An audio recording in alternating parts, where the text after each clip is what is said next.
afternoon. Thanks, Emmanuel, and the organizing committee to give me a chance to speak to this audience. I'm sorry that I do not attend physically. So I'll be talking about blockchain. This is a distributed ledger. As compared to the classical blockchain, we'll be using quantum tools. And as you will see, this is just a in principle demonstration of realizing blockchain using a quantum entangled channel. Lot of things remain to be tested. So this is just the beginning. So therefore, and I hope that in future, when this quantum network is a reality, this thing will be possibility. So outline of my talk. So I'll just briefly mention about classical blockchain, pick up the essential ideas of the classical blockchain so that the quantum counterparts I'll point out. And I am no expert on classical blockchain technology. It involves very deep mathematics, but essential points from there we'll take out, and you will see how a quantum entangled network is ideally suited for this kind of distributed ledgers. And then get into quantum blockchain and what are the quantum principles which gives security and effectiveness of the quantum blockchain, particularly the one which I have in mind, I'll point out. Now, then I'll go to IBM superconducting 5-qubit quantum computer, and there is also a 15-qubit one which we have implemented, but I'll just point out the, implementing it there. What are the difficulties? It's basically a proof of concept that, and most of you are familiar with it. You see that in principle should be realizable. Now, this is one scheme which depends on this so-called hypergraph state. Then I'll point out there are many other things that are available. For example, a simple way is using Gram-Schmidt orthogonalization and lifting a finite dimensional Hilbert space into a bigger space, and using this very simple orthogonalization principle will allow you to come up with a quantum blockchain. Since it will be involving linear algebra, vector space, hopefully it should be possible to realize it because it doesn't really need sophisticated technology. And then, this basic idea about quantum check, where also we have done some work and realized it on IBM 1 and other kind of transactions which could be possible on a quantum internet. I'll point out very briefly towards the end. Now, so classical blockchain technology. What is this classical blockchain technology? Very brief, because these are all new subjects to all of us. Maybe many of you are familiar with it. So blockchain is a distributed peer-to-peer ledger technology. Ledger are the ones where records are kept peer-to-peer, and it could involve multiple parties. Now, where anyone can see other users' entries, but you cannot alter it. So it started with this Nakamoto's article, blockchain, a peer-to-peer electronic cash system. Obviously, in a financial network, everybody would like to know the transactions, but yet one should not be able to alter it. Very much required for transparency. But this third paper, Koso and Dikis, is very readable paper, beyond the hype, distributed ledger technology in the field of public administration. Very readable paper. Essentially tells you what is the idea behind it. What is the technology? That this technology is used in keeping records of transactions of, for example, currently various cryptocurrencies, the most famous one being Bitcoin. Now it is beginning to find application in very many areas. The idea behind it is this peer-to-peer framework is, of course, first you assume all parties are trusted, and the deep mathematical things I'll point out after this one. And so, therefore, each party has access to all the information. If some party is not trusted, between Alice and Bob, there is Charlie, suppose Charlie is not trusted, then one would be able to know and then eliminate him from the network. Plus, these things are perfect when you come to the quantum world, because this classical blockchain, to me even now also, not very easy to understand. But the basic idea there is that some complex mathematical problems, one of them being your factorization problem, which we have encountered recently, that quantum computer can handle it, classical computer cannot. So similarly, the kind of problems which are behind this kind of technology, blockchain technology, are apparently intractable classical problems which cannot be handled by the classical computer. Or expectedly, many of them may be susceptible to be attacked by a quantum computer. So, but basic idea is this: identify all the peers are trusted. Everybody has access to all the information, and it's a democratization procedure. But you cannot alter it, and if the party is not trusted, he or she should be able to be spotted and eliminated from the network. That's the idea. And you can easily see quantum chains or quantum entangling things are ideally suited for it. And you will see how. Okay. So as we mentioned earlier, in words, if the peers need, one peer need to eliminate the untrusted party, they should be able to do it. Now, how to ensure the trust of the peers? That happens to this mathematical idea that the peers need to submit a proof of work prior adding to a block in the chain. So as expectedly, diagrammatically, it's a chain. So block 1 has data and there is no hash function. There's a quantum analog for each of them. Thing to learn, take away message from here that there's a chain. In our case, it will be a hypergraph state. These blocks will be qubit and they are entangled.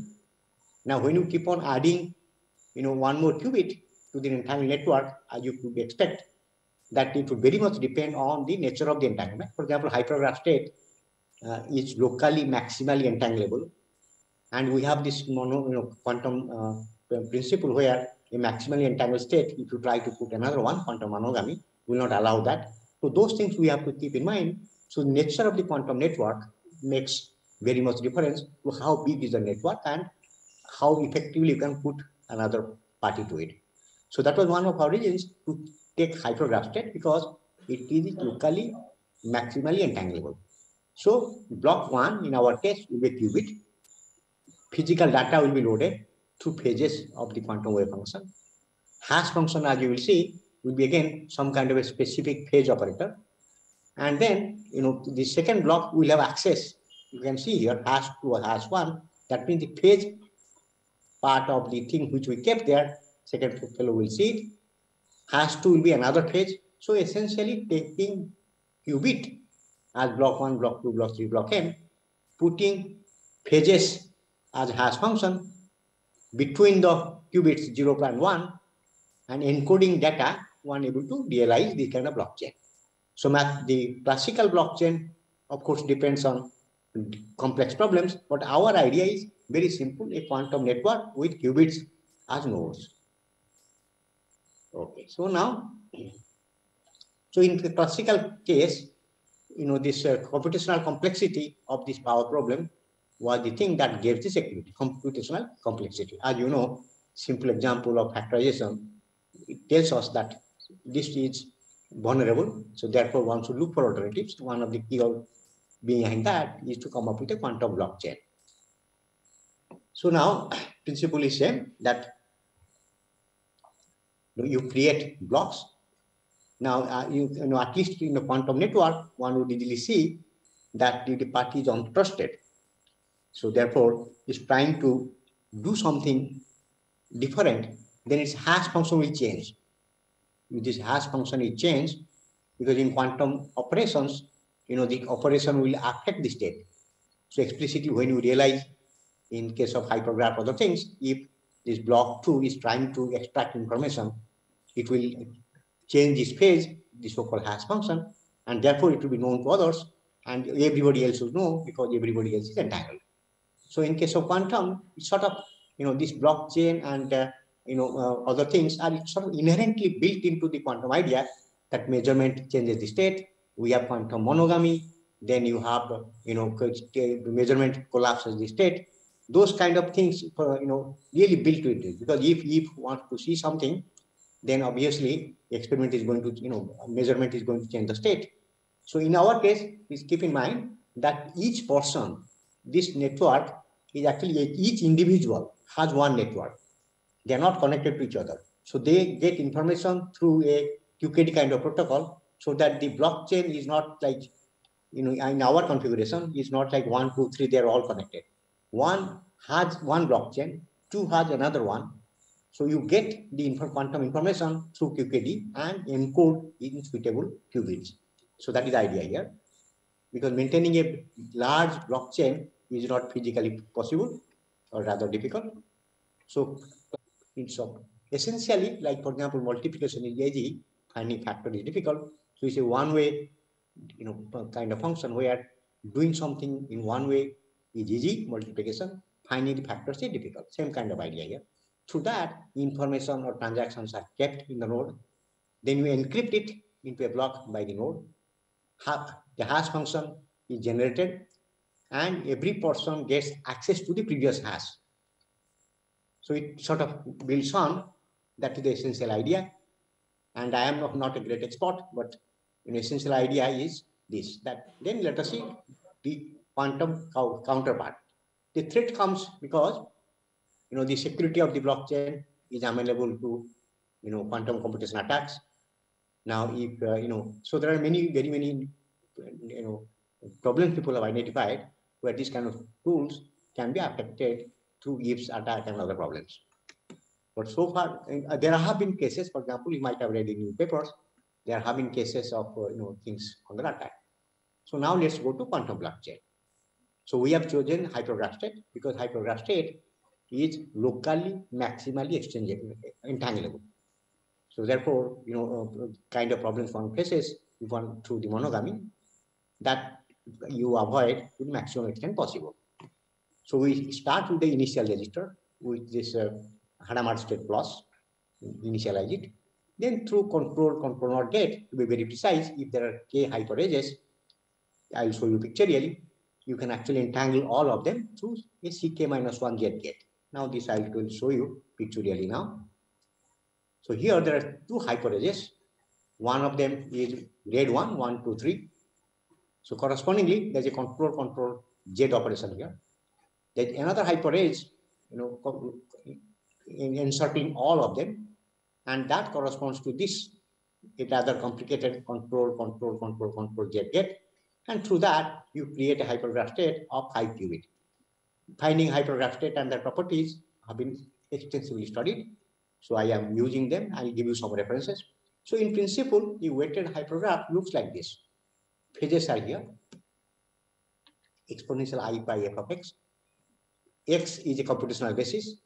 Fx corresponds to any real number, and exponential I pi will add a phase to it. So, there's a very beautiful paper, 2017, by Gune and Sima Kurje. This is a good reference I found. So you can create hypergraph state. And, one has realized it on a high IBM basis. For example, on IBM 15, we have seen it. So you can realize it. And of course, because of the noisy niche kind of atmosphere, they are not very stable, but in principle, you can realize it. Because control jet becomes very unstable. So now, what is the basic idea is that you start with Bob.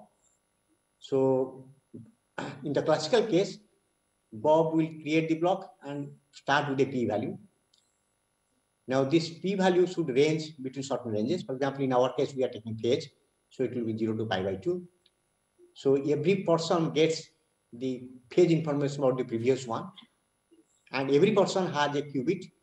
So that is how the net is built in. So let us see pictorially how it happens. So for example, you see, forget about the English writing. We start with these two of them. Let's say Bob and Charlie. So the x state is the one, plus state is the one, Hadamard, which is here, 0 plus 1. This phase rotation will put a relative phase between 0 and 1. Each fellow has a phase information P1 and P2, and they get entangled to this control jet gate. This is the simplest circuit for a 2-block chain. Now, so now, for example, more explicitly, you can see here that each of them individually has a phase, theta P1 and theta P2. And then because of the control jet operation, this sum enters here. So similarly, you can build, for more number of particles. So phase information is here, and these are not overall phases. So the phase informations are meaningful. That is how you build this kind of blockchain. And each person has access to the previous theta value. So therefore, you can keep on adding. And as I mentioned to you, each person has a node, a distributed node in each or own computer. so that this blockchain is local and they talk to each other through a QKD protocol, because maintaining that thing for a large distance is very difficult practically. Okay, so now, so if you want to create an n block, so start with, first start with, for example, typical nth1 en value, correspondingly phase is generated and is loaded between 0 and pi by 2. So there are many questions which arise here. For example, how many states can be distinguished, because the question of state distinguishability, question of errors in theta, and then this Cramer-Rao inequality and phase estimation, all those things one has to, because this whole area needs quantum Fisher information, needs investigation in a very thorough way. What I'm telling you is a very simplistic manner, because all the phases may not be distinguishable experimentally, so one has to keep that in mind. But basic idea is that the phase of each qubit can act like a hash function, giving access to the next person the previous phase. The other fellow can add it on, and through control operation, the whole thing can be entangled. So that is the basic idea. So now, so this is the distributed ledger. Now, where from the security and comes in? Security comes in because of if you want to tamper, then of course two things help. One is that measurement will collapse the state. Second thing is that any other alternation, because it's an entangled network, will become global. So others will change. So you can give more sophisticated kind of argument that Eve has to change phase of everybody, and then we are taking out a global phase. That information will be there. So therefore the state should be altered, hash function will be changed. So sophisticated arguments can be given, but the essential idea is that two of these things. One is that the phase, global phase, will change if some local operation is being done. Second thing is measurement may collapse the state. So these two, in a very simplistic way, gives the security to quantum blockchain. Okay. Now I have elaborated a bit more. As you can see here, that if Alice, Eve wants to change, the phase at her point, everybody's phase have to be changed because of the relative phase is measurable. So that creates problem. So essentially that is not easy to do in a quantum computer. Now, and that quantumness helps. So now, for example, as I told, that there are another kind of architecture is available. In our case, for example, it is specially each person has access to n qubit. Information is exchanged through QKD, and no big quantum network exists between all the parties. Here is one which had a temporal kind of correlation. Quantum blocks are shown using temporal GZ state, where each block is an n qubit state. So it's a different kind of protocol, but it has also been proposed. Now, so experimentally, what do you see? Very simplistic kind of thing. So you create, you go and drag your registers via the lines, create through Hadamard operation, create this plus state. This is our 0 qubit 1010. Hadamard gives you plus state. The phase information is here. For example, simplistically, we have taken pi by 4 and pi by 8. Through control Z, you can actually entangle them. Now, when you do the, you find out the real and imaginary part of the phase. So, simulator, you find this kind of structure because it's a 2 qubit phase. So 0, 0, 0, 1, people who are familiar with it, they would know, otherwise just don't bother. Both real and imaginary part, you can have values for them through simulators. Then you run it on a noisy one, and you do find that, at least in our case, we found most of the times, 88% kind of fidelity one can obtain. And this was after 8,000, roughly 8,000 shots. And 88% is not bad, but as you see, because of the noise, one has to be much more careful. This is a proof of principle kind of idea. So now you can create bigger ones. For example, using quantum experience, you can create this 4 qubit, this one. And one has to keep in mind that control operation may not be easy because one has to come up with certain ideas, because every qubit is not connected to the other. So, and that one should keep in mind. But in principle, these are technological problems. We have played around up to 15 qubit, so that in principle you can actually do it. So now, another scheme I'll give you, which I sort of like it, because it is much more simpler. What it does is that it takes Hilbert space of dimension Cn, embeds it in a bigger Hilbert space, Cn plus n. Through Hilbert schemed orthogonalization, the information is transmitted, local information goes global. Because as you know, for example, it's a non-democratic kind of procedure where every state will depend on the initial state. So it's ideally built in, like for example, first fellow gets connected to the nth fellow. Similarly, here you start with orthogonal basis W1, W2, Wm, put it in a bigger Hilbert space, and the moment you change something and try to orthogonalize the whole thing, information spreads. So there is a very recent work which we used, and this the dimensional lifting orthogonalization procedure. You can actually go to the bigger space when required and project onto the smaller space. So this one, the reference is there in our paper. So this recent idea that this allowed that, and this projective mapping is a surjective partial isometric, which can actually map the bigger space into the space which we are interested in. So what is the main idea? Main idea is a Hilbert space. So it's like putting a matrix in terms of operators. A matrix M can be embedded in a bigger matrix N. Okay, and in a suitable way. So that is essentially the idea. So what is the workflow? That you start with Hilbert space of dimension Hilbert space V. So because your blockchain needs signature, transaction amount, all those informations are coded here. So now one is becoming a bit more like professionals. So what is signature? What is information? All those things. These 4 parameters are stored here. Again, the paper's reference I'll show you. Now this message is broadcast and transaction verified. Broadcast because we are, in our case, we are not using a one extended network. Each person has a network where qubits are kept depending on how many parties are there. So through some kind of communication protocol, one has to tell them and things should be changed.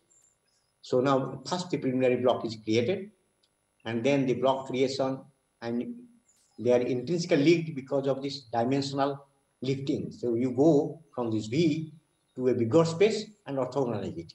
That is how everybody gets linked to every other person. So this is the key principle. Initially you have k parties, but the moment you lift them and orthogonalize them, all of them get connected to each other. Now then encryption is done through suitable rotation. Now after that, after the transaction is over, you can project it and bring it back. So that will allow you, if somebody is trying to change, the states will change.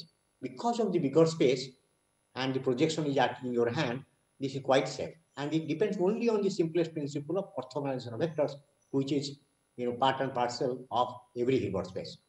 So now let me go into, so this paper is archived and also is now under consideration for publication in IEEE. So now, all the security proofs are given in detail. Essential idea is that this generalized Gram-Schmidt orthogonalization and corresponding projection are actually operators which are global operations, and that any local tinkering will alter it, will change it, and that will be known.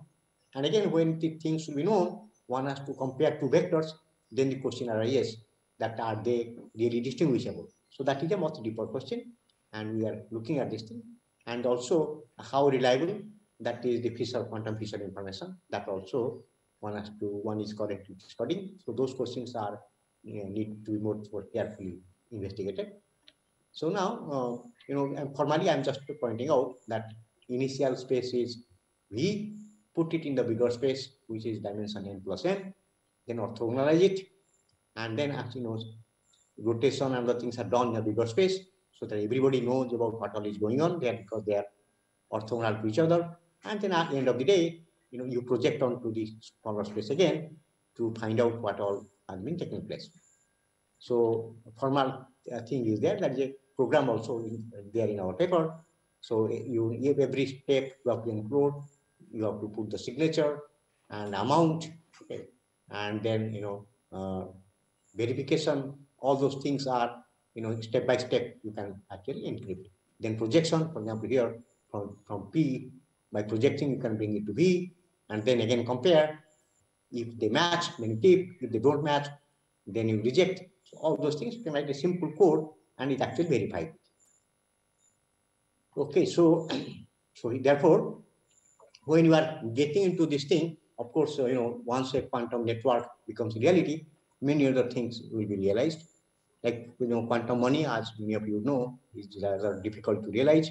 Early on, Wisner and others, they have been motivated to come up with quantum money. We also played around with, but it needs multiple transactions. So therefore, there are difficulties. But quantum check in principle is realizable. And I'll give you the reference where we put that thing in that Dr. Maulik and myself quite some time back. It has been verified in IBM also. So, and now there have been many other schemes people have come up with. Quantum token also you can generate. So as we, quantum technology matures, these kind of things will become more mature. But there are fundamental principles of quantum mechanics, like Hollow bound, how much of information can extract. Now, state discrimination, all those questions will arise as we, get into real practical realizations. So therefore, this is just a motivational talk.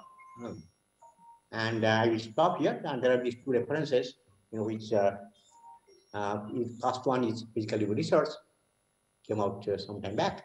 Now this one is now under communication with IEEE. So I think I will stop here, and hopefully I have passed on some idea. And if there are any questions, please let me know.